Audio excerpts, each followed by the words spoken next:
Let's go. Bitch, it's the baby. You know that I'm driving Miss Daisy, old lady. I probably done hit his old lady. Go crazy. I'm telling them fuck niggas pay me. Go 80. I came out the blue like it's Navy. Yeah. Hop on the sneaky ass beat. If you talking to me, better watch how you Soul Eater was unique, How about the daring, motherfucking Jeep on the ambitious. sneaky It ass looked beat? Make it jump out the fantastic. seat. Yeah. No, I keep killers with me when we not. Okay.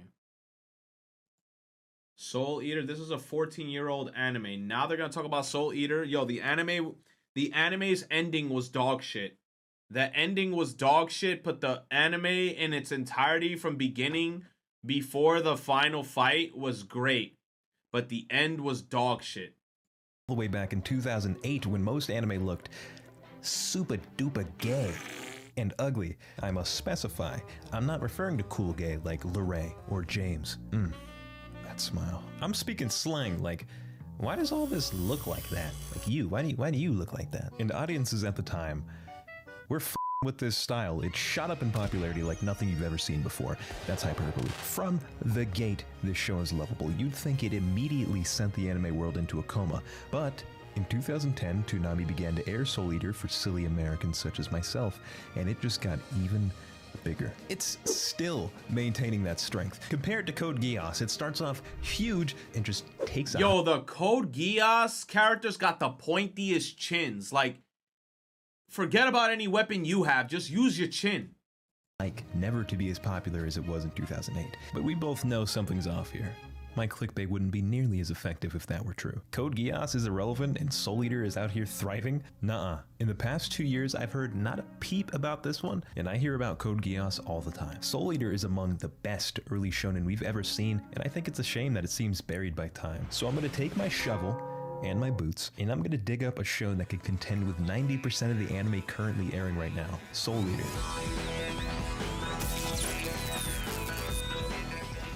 The DWMA is an academy that trains students to defend against the Kishins. If allowed to be born, the Kishins will drive humanity into chaos and madness. Students training at the DWMA are either weapon meisters or those who literally become weapons. Check mine out. Cool, huh? His name is Zangetsu. This school is run by the Grim Reaper, Death, and with his instruction, young meisters try to feed their weapons 99 evil souls and 1 witch's soul to become a death scythe. And it just so happens that our main characters Mach and Soul have come across an evil witch who is so hot. I have had a crush on her. Oh my god, bro. I wanted to fuck this witch so bad when I first watched this show. I don't give a fuck, bro. Like, I wanted to do everything to her. This girl since I was like 11. Even Soul was like, I don't think we should be partners anymore, Maka. I only want to be Witch Blast weapon now! You men, all of you, you're horrible. Cheating on every woman. epically. Of course, they fuck the whole mission up and have to start from scratch to regain all 99 evil souls and 1 witch's soul. When it comes to Soul Eater, a variety of themes can pop up at any time. Sometimes we're happy. You can have use a bit of a giggle. And then some disturbing stuff happens. This part of the show is just fucked up. You are awfully close to me. Then the gamer stuff happens and the main characters just beat the piss out of someone and they win, but really it was a plot designed by the evil witch Medusa the whole time. I like that about this show. Shonen is often characterized by its childishness. Shonen literally translates to young boy. Yo, pussy. Soul Eater doesn't allow this to clip its balls. There's death and dark themes creeping alongside the viewer on nearly every episode. It's fucking like clips. that moon. That weird ass, fuck ass moon. What's that guy's deal? The characters carry out their own missions to defeat evil and find that their lives are becoming more and more intertwined with the Kishin. What's the connection between the Kishin and the DWMA? Who's this demon living inside of Soul? Is the Grim Reaper? This guy talking so close to his fucking mic. Like, it's hard to hear this video and have my headphones in. Like, I swear to God, my man, like, this is the mic. This man is like here, like the way that he's talking right now within this specific type of episode, we're talking about Soul Eater. like it's so fucking close. ASMR? I don't know, man. Really on our side? As these questions swim about our characters' heads, the action becomes more and more intense with what's at stake. This schizophrenic animal is the strongest character in the show.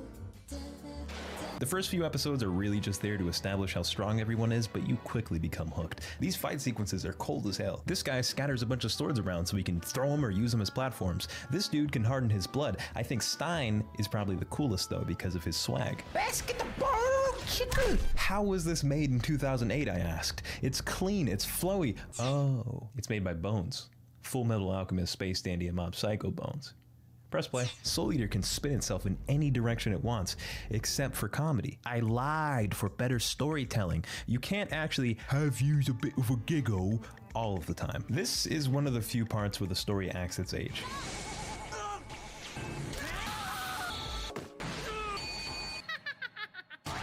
I don't know why, but this era of anime thought it was fucking hilarious to hit people. I think that's funny too, just not when women do it. I don't like when women appropriate my culture. I think the author is very talented and very ungoddamn funny. Some people just don't have the touch. They don't have the finesse. That scene was so unnecessary, bro. Like, I remember that shit, man. You must control your bloodlust, Sangetsu. Don't worry, that's actually a small part of the show. What's so special to me is Maka and Soul. Blackstar, Tsubaki, Death the Kid, Liz, and Patty, Soul Eater hosts a bustling ecosystem of endearing characters. Blackstar enters the show as a fucking goofball, constantly saying he'll surpass God, fucking up stealth missions to announce his presence while proclaiming himself as a big guy. And so he fights and wins. And when he does it, it doesn't matter. He bounces back, helps his friends no matter how hard it seems, and he reflects. The character that incessantly barks about how he deserves the spotlight, ironically begins to steal the show. Is it arrogant to have faith in yourself? Krona, Maka, Stein, these are just a few more characters with equal charm to them. And one thing I love, this is gonna sound stupid, is that the characters actually like each other.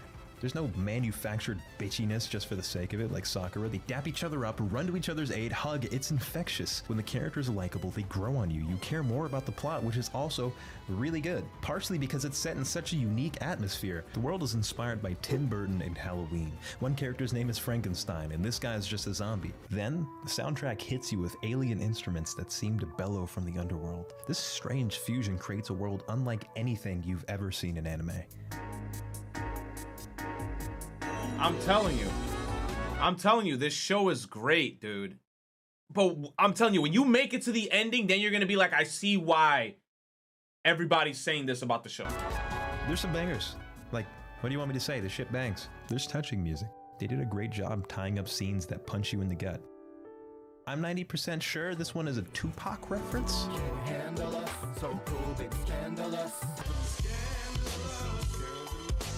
I didn't even know Japan had unlocked black people, but I wouldn't put it past this author because there's some really cool black representation that I dig. Except for these. Those are a little bit...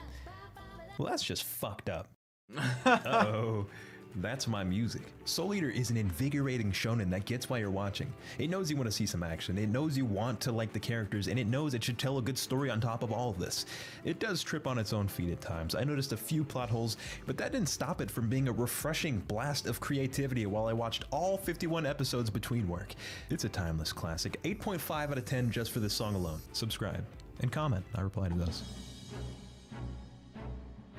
He didn't talk about the ending, though. You gotta talk about the ending. You gotta talk about the ending.